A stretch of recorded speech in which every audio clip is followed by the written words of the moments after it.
Two Ways of Life by Oscar Gustav Rejlander.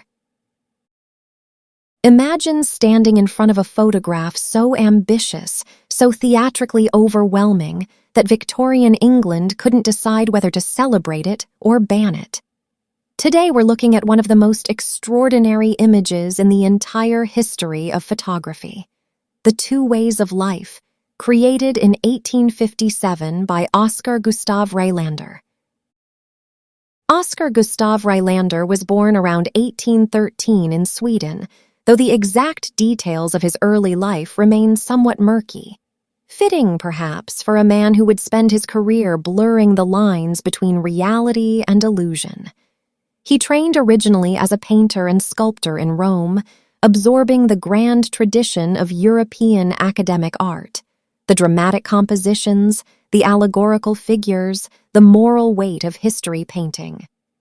It was only after settling in England, first in Wolverhampton, later in London, that he discovered photography, and he approached it not as a mere mechanical tool, but as a legitimate fine art medium capable of everything that painting could achieve.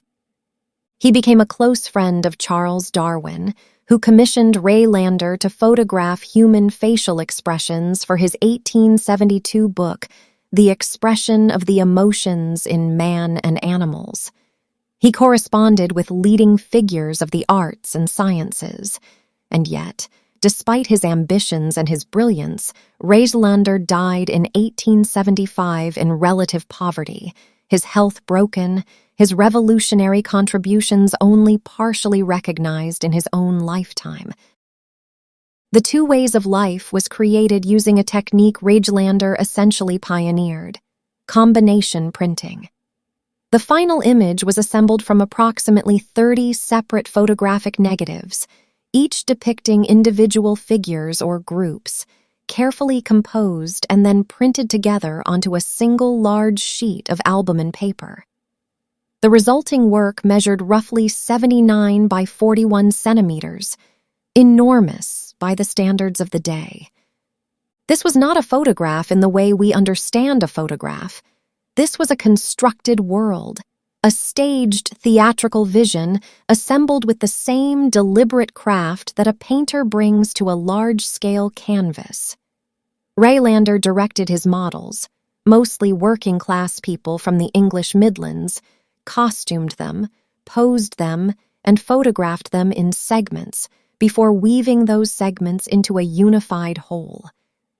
The technical achievement alone was staggering. Now let's look at what Rejlander actually created. The composition is deliberately symmetrical, almost heraldic in its structure. At the center stands a wise elder figure, a patriarch, gesturing outward with both arms toward two young men who stand on either side of him.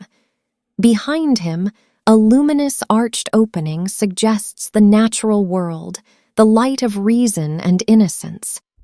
This elder represents experience, or perhaps wisdom, presenting the two youths with the central choice of their lives. To the left, we see the path of vice and indulgence. Figures lounge in various states of abandon, gambling, drinking, idleness, and sensuality.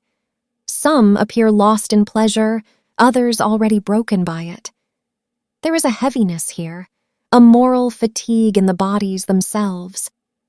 To the right, the path of virtue unfolds more quietly. Figures engage in prayer, charitable work, labor, and contemplation. The energy is upright, purposeful, restrained. At the bottom center, between the two worlds, a penitent figure bows her head, someone who has perhaps already chosen wrongly and now seeks redemption. She is the pivot of the entire moral argument. The composition directly echoes the tradition of Raphael's School of Athens and the great Renaissance and Baroque allegories.